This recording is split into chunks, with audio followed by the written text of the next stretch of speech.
Welcome to Guide Guru. We hope this video helps. You'll start by preparing your system. Update GPU drivers and reboot so performance and shader support are current. Next, install the Roblox client and an optional post-processing tool like Reshade. This adds advanced color, sharpening, and ambient occlusion.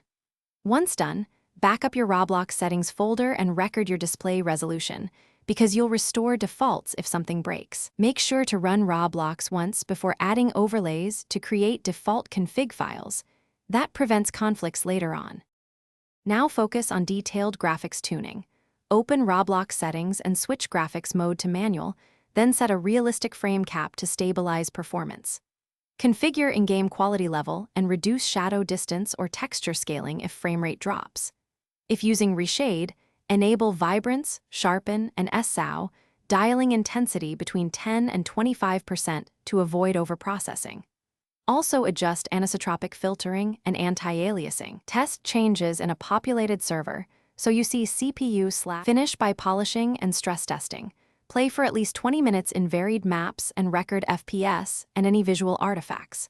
If you encounter stutters or shader glitches, revert to your backed up settings or disable post-processing effects one at a time to isolate the cause. Make sure VSync or a frame limiter is enabled to eliminate tearing, and update GPU drivers as needed. Finally, save a stable config copy so you can restore the exact look quickly after Roblox updates. Thanks for watching. Consider subscribing if we helped you today.